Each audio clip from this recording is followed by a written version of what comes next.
더마카와 함께 시선집중의 문을 열겠습니다. 어서 오세요. 네, 안녕하세요. 더마카입니다. 5370님이 안녕하세요 종배님. 환경미화원으로 일하면서 매일매일 잘 듣고 있습니다. 오늘도 파이팅입니다. 인사해 주셨고요.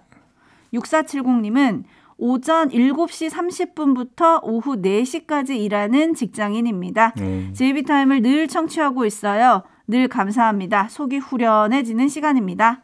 유연 근무하시는 분들이 요즘 많더라고요. 네, 그런가 봐요. 9 to 6가 아니라. 그죠? 네. 그리고 포르투나님은 안녕하세요. 아침은 못 먹어도 시선 집중은 꼭 챙겨봐야죠. 특히 오늘의 뉴스 제목은 더욱 시선을 집중하게 됩니다. 그렇죠. 시선 집중이 영양소니까 그걸로 대체하셔도 돼요. 네. 아침밥 대신요? 그럼요. 네, 그래도 허기가 달래질지 궁금하네요. 저는 배고픈데. 그래요? 네. 네. 빨리 갈까요? 네. 네, 뉴스와 분석이 함께하는 JB타임즈 오늘 주목할 뉴스들 챙겨드리겠습니다. 첫 번째 뉴스 어떤 건가요? 윤석열 대통령이 오늘 일본을 방문을 합니다. 기시다 후미오 일본 총리와 정상회담을 갖는데 어제 대통령실 관계자가 뭐라고 이야기를 했냐면 이번 한일 정상 간 공동선언은 나오지 않는다고 했어요.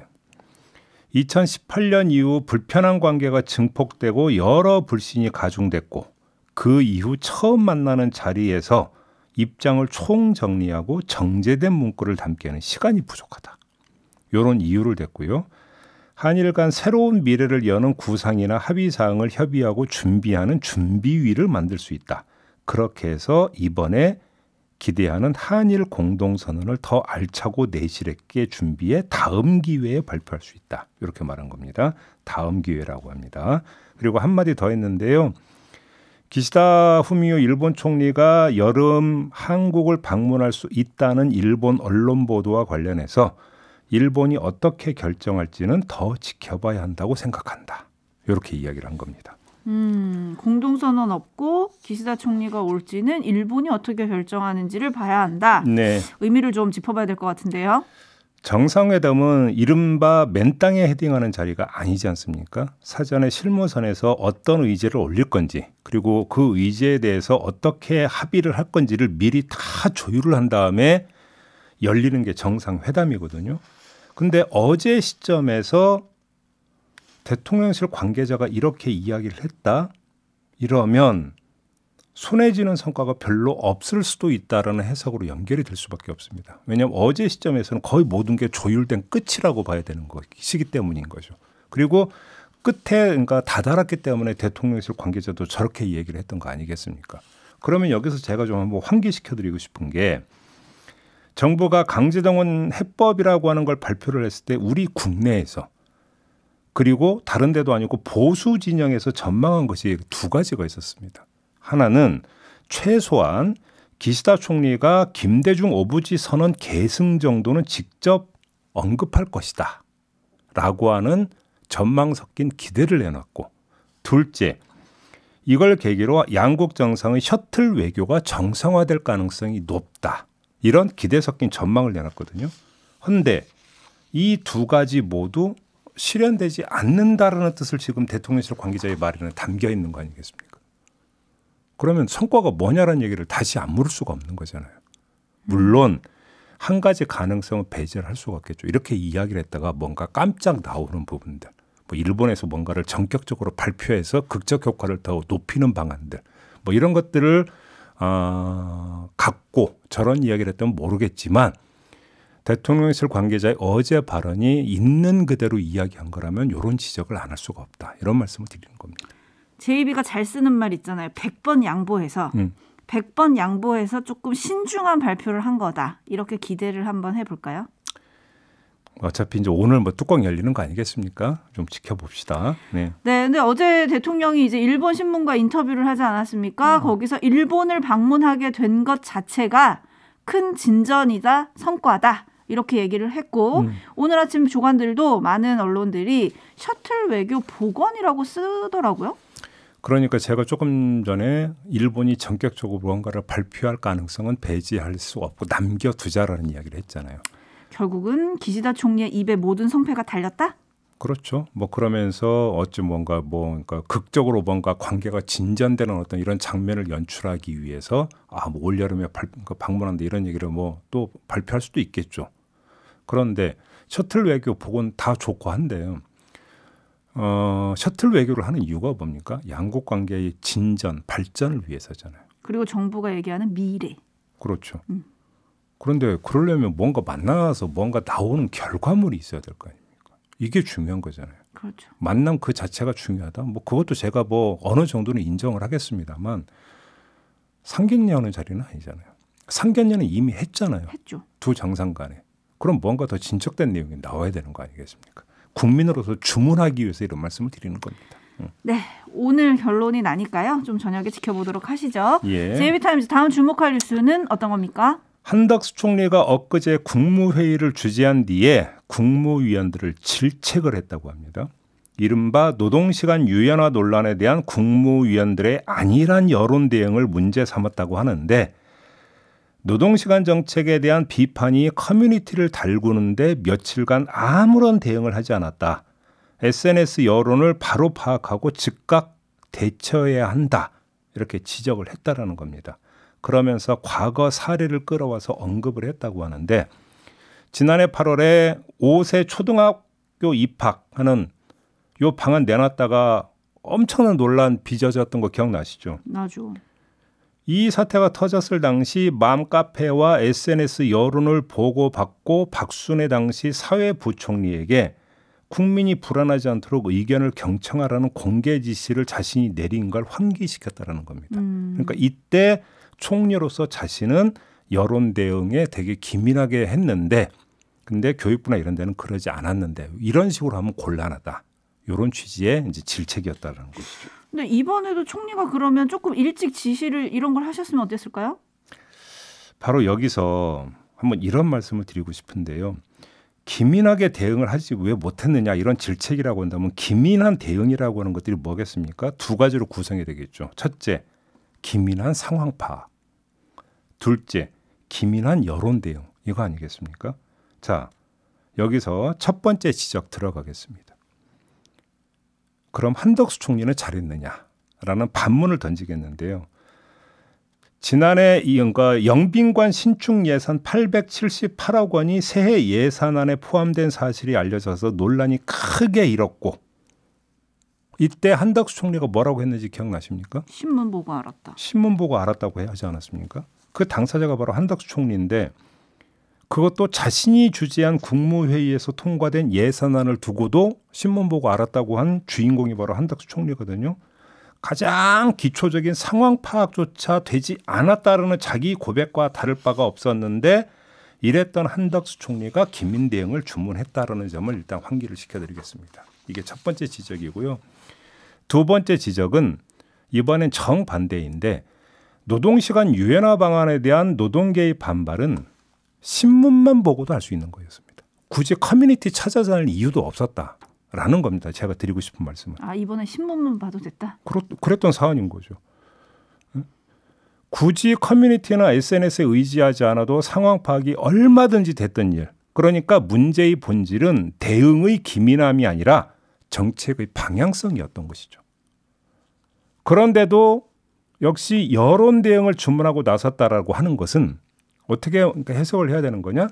역시 정책의 방향성보다는 여론을 달래는 쪽으로 대응의 축이 지금 맞춰져 있다.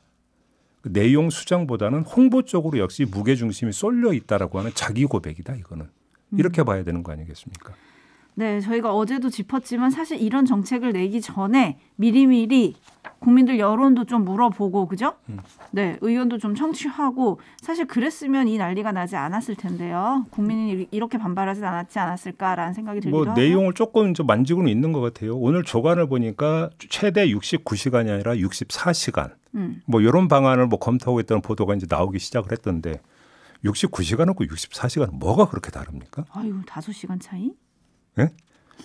많이 차이가 나는 겁니까? 어제도 제가 말씀드렸죠. 네. 과로사 판정 기준이 몇 시간이라고 했습니까? 60시간이라고 했습니다. 그러면 64시간이나 69시간은 그거보다도 훨씬 많다. 본질은 똑같다. 이런 말씀을 다시 드리겠습니다. 네, 저희가 어제도 이 얘기를 하긴 했는데요. 그렇죠? 네. 여전히 지금 정부는 설득에 좀 방점을 두고 있는 것 같긴 합니다. 근데 또 설득 대상이 왜 또 MZ세대만입니까? 제가 지금 그거 여쭤보려고 그랬는데요. 아니 노동자가 전부 다 MZ세대는 아니잖아요. 그렇죠. 근데 그리고 왜 설득 대상이 왜 그들만이냐고요. 더군다나 이런 정부가 뭔가를 정하면 늘 사각지대가 발생하기 마련이고요. 5인 미만의 사업장 그리고 비정규직, 노조 미가입 노동자, 중장년 등 이런 데를 지금 새로 고침 노조는 포괄하지 못하거든요. 그러면 이들까지 넓히는 목소리를 들어야 되는데 어제 일단 MZ노조를 먼저 이정식 고용노동부 장관이 만났잖아요. 그리고 저는 그리고 이게 약간 코미디 같다고 느끼는 게 경사노위는 왜 있습니까? 아, 김문수 위원장님. 아니 김문수 위원장을 떠나서 이런 거 논의하고 소통하고 그래서 합의점 도출하라고 만든 기구가 경사노위예요. 근데 경사노위 제쳐놓고 왜 그러니까 따로 이렇게 테이블 만들고 그 대상도 한정을 하냐고요. 일단 어제 이정식 고용노동부 장관은 모든 가능성을 다 열어놓고 가는 거다. 이렇게 얘기를 했거든요. 그래서 이제 일부 언론들이 전면 진짜 재검토하는 거냐 뭐 이렇게 지금 쓰고 있는데 왜 MZ 먼저 만났냐. 고용부 관계자가 이렇게 얘기를 했더라고요. 새로 고침은 실체가 있는 조직이어서 만남이 빨리 이루어진 거다. 그럼 민주노총이나 한국노총은? 실체가 없나 보죠. 앞으로 다양한 노동자들을 만나고 사용자 측도 만날 거다 이렇게 얘기를 했는데 어쨌든 뭐 세상이 다 아는데 윤석열 대통령이 이른바 노동개혁이라고 하는 것들을 강조하면서 계속 청년하고 접목시켰던 거 세상이 다 아는데 뭐 그런 식으로 이야기를 합니까? 네, 그렇게 얘기를 했다고 하더라고요. 네. 네. 넘어가죠. 네. 네. 뉴스와 분석이 함께하는 제이비타임즈 함께하고 계시고요. 다음 주목할 뉴스는 오디오로 먼저 만나보시죠. 제 이름은 전우원이고 전두환 전 대통령이라는 수치스러운 사람의 손자이자 전재용이라는 악마 같은 사람의 아들입니다. 어린 시절 전두환과 찍은 사진 등을 올리며 손자임을 인증한 전 씨는 할아버지는 학살자이고 지옥에서 고통받고 있다고 말했습니다. 전 제 할아버지가 학살자라고 생각합니다. 그리고 그는 저희의 나라를 지킨 영웅이 아니라 범죄자일 뿐입니다. 할머니인 이순자 씨에 대해서도 기회가 있을 때 반성하고 회개해야 한다며 비판했습니다. 전 씨는 이 연희동 자택 안에 스크린 골프장이 있다며 한 여성이 골프 연습을 하는 영상을 공개했습니다. 전우환 씨는 아버지인 전재용 씨에 대해선 출처를 모를 검은 돈을 쓰고 있고 아버지는 돈을 숨기기 위해 미국 시민권자가 되려 하고 있다고 주장했습니다. 법의 감시망에서 도망가기 위해서 현재 한국에서 전도사라는 그런 사기 행각을 벌이면서 지내고 있습니다.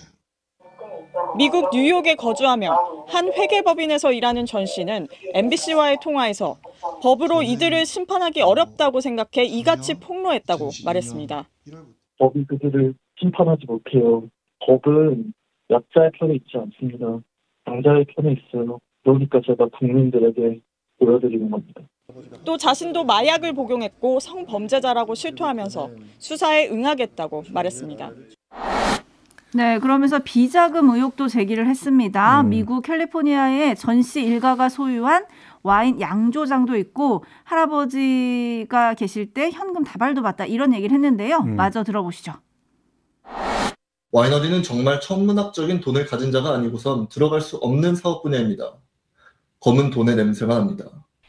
할아버님의 침실 옆에 큰 유리가 있습니다. 거기에 현금 봉투, 현금이 가득 들어있는 가방들이 나열되어 있었습니다. 네, 어제 파문이 좀 일었습니다. 이 소식이 전해지면서 좀 점검을 해봐야 될 것 같은데요. 저는 이 뉴스를 접하고 제일 먼저 떠올랐던 게 노태우 전 대통령의 아들 노재현 씨입니다. 기억나시죠? 아버지가 가담한 신군부 세력의 광주 학살을 인정하면서 5.18 묘역을 직접 참배한 적이 있었습니다. 네. 이 행위가 처음에는 되게 신선하게 받아들여졌다가 나중에 이런저런 논란에 휩싸이기도 했었는데 아무튼 노재현 씨의 행위는 굳이 분류하자면 의견의 영역에 속하는 행위였었습니다. 그런데 전우원 씨의 행위는 이건 의견의 표명이 아니라 사실의 폭로인 거죠. 그래서 성격이 완전히 다르다. 일단 이렇게 분류를 해야 될 것 같은데 따라서 검증과 평가의 포인트도 진정성이 아니라 진실성에 이제 맞춰져야 되는 거 아니겠습니까? 전우원 씨가 폭로한 내용이 정말로 사실이냐라는 것. 가방, 현금이 가득 들어있는 가방이 쭉 늘어서 있었는지 없었는지 당연히 확인이 필요한 부분 아니겠습니까? 그리고 이게 정말 필요하다고 제가 느꼈던 게 뭐냐면 전두환 씨 추징금 다 지금 완납 안 됐거든요. 아유, 완납이 뭐예요? 아직 1,000억이 남았다는데요. 그래서 이거 추징금 징수를 위해서라도 반드시 필요하고 아주 중요한 지금 단서가 될 수 있는 거 아니냐. 그래서 전우원 씨가 혹시 추가 폭로를 이어간다면 이것이 추징금 징수를 위해서 이 자금을 추적해 들어가는 중대한 단서가 될 수 있지 않을까라는 기대를 했는데 전두환 씨가 사망을 했잖아요. 추징금 징수 못 한다는데요. 이 얘기를 듣는 순간에 복장이 터지던데. 본인한테만 할 수 있습니까, 그거를? 그래서 예를 들어서 그러면 그 자신이 어디다 돈을 숨겨놨으면 그것도 전두환 씨의 돈이라고 생각해서 추징할 수 있지 않을까 했는데 그게 안 돼서 법을 바꿔야 되는데 이미 사망을 해버렸기 때문에 법을 바꿔봤자 뒷북이다. 지금 이런 거 아니겠습니까? 응? 자, 이렇게 되어버리면 전우원 씨가 설령 추가 사실을 폭로를 한다 하더라도 수사 당국이 나서서 수사를 할 수 있느냐라는 문제가 제기가 돼요. 이때는. 추징금 징수를 위해서라면 절차를 개시할 수가 있는데 그냥 이게 전두환 씨 돈인지 아닌지 확인은 해봐야 되니까 우리가 한번 들여다보겠다는 성립이 안 될 거 아닙니까? 사법적으로. 이 문제를 어떻게 풀어야 되느냐는 또 숙제가 우리한테 던져졌다. 이런 말씀을 드려야 될 것 같고요. 국민이 모두가 의심했던 바 전 재산이 29만 1,000원이라는 이야기는 완전히 거짓말일 것이라고 하는 것들을 지금 전우원 씨는 간접적으로 확인해 주고 있는 부분은 있죠. 그러면 전우원 씨의 입을 통해서라도 검은 돈이 어디에 어떻게 쓰였는지 그 일단이라도 확인은 꼭 해야 된다. 그럼에도 불구하고 이런 말씀을 좀 드리겠습니다. 네, 일단 전재용 씨는 자신의 아들이 많이 아프다 이런 반응을 내놓기도 했던데 앞으로 폭로가 더 이어질지 그리고 정부가 진짜 나설 구멍은 없는지 시선 집중하겠습니다. 네. 제비타임즈 마지막으로 주목할 뉴스 어떤 건가요? 민주당발 뉴스가 두 가지가 있었는데요. 하나는 민주당이 수박 칠적 포스터, 뭐 더 설명 안 드려도 되겠죠. 이 수박 칠적 포스터를 제작 유포한 사람을 형사 고발하는 방안을 추진하기로 했다. 이런 뉴스가 어제 나왔습니다. 어찌 본다면 이거는 당연한 그런 어떤 그 조치라고도 볼 수 있겠죠. 그 자체가 그러니까 필요하다고도 볼 수 있고 이재명 대표 입장으로서도 이른바 열성 지지자들에게 자제를 당부하는 말씀을 하는 수준을 넘어서 이제는 제어 대책을 실제로 그러니까 행동에 들어가는 어떤 모습을 보여준다라는 점에서 비명계의 어떤 자신을 향한 공세를 차단할 수 있는 또 하나의 어떤 고리가 될 수 있다. 이런 판단을 아마 내릴 수 있을 것 같고요. 그래서 형사 고발을 검토하는 게 아닌가라고 하는 이런 추정을 해볼 수 있을 것 같고 또 한 가지의 뉴스는 당혁신위원회가 당헌 80조를 삭제하는 방안을 지금 추진하고 있다. 검토하고 있다. 이런 지금 뉴스가 나오고 있습니다. 당헌 80조라고 하는 게 뭡니까? 부패 혐의로 기소되면 직무를 정지시킨다. 라고 하는 그 조항 아니겠습니까? 그다음에 물론 정치보복의 성격이 있다면 당무에서 그렇게 하지 않을 수 있다는 사망도 있습니다만 80조 전체를 삭제하는 방안을 추진하고 있다는 건데 이걸 어떻게 평가를 해야 되겠습니까? 상식적으로 볼 때 이건 까마귀 날자 배 떨어진 게 아니고요. 까마귀가 나니까 배를 떨어뜨리는 행위다. 이렇게 봐야 되는 거 아니겠습니까? 이게 저는 상식적 평가라고 보는데 정말로 이걸 추진하고 있는 게 맞는지 이거는 오늘 3부에서 박찬대 최고위원과의 인터뷰에서 확인이 필요한 그런 사항이 아닐까 싶은 생각이 좀 듭니다. 네, 이미 한 차례 개정할 때도 이제 이재명 대표 방탄을 위한 거 아니냐 이런 논란을 한 차례 겪었었는데 네. 이거를 아예 삭제한다고 하면 당내에서 좀 논란일 수도 있는 상황인 것 같아요. 그래서 박찬대 최고위원이 어떻게 얘기할지 정말 궁금하네요. 그리고 지금 또 속보가 하나 들어오고 있네요. 합동참모본부가 방금 전에 밝혔는데요. 북한이 탄도미사일을 동해상으로 발사를 했다고 합니다. 여러 번 말씀을 드렸습니다만 지금 한미연합훈련이 그러니까 계속되고 있는 기간 아니겠습니까? 북한도 계속 대응하면서 미사일 쏘아 올릴 거다. 이런 전망을 일찌감치 내놓은 바가 있는데 한치의 어긋남도 없이 계속 쏴대고 있다. 뭐 이런 것 아니겠습니까? 오늘 한일 정상회담에서도 이 관련한 얘기가 나올 수도 있겠네요. 당연히 나올 수도 있겠죠. 네, 알겠습니다. JB타임즈 오늘은 이렇게 마무리하도록 하겠습니다. 담화가 수고하셨어요. 고맙습니다.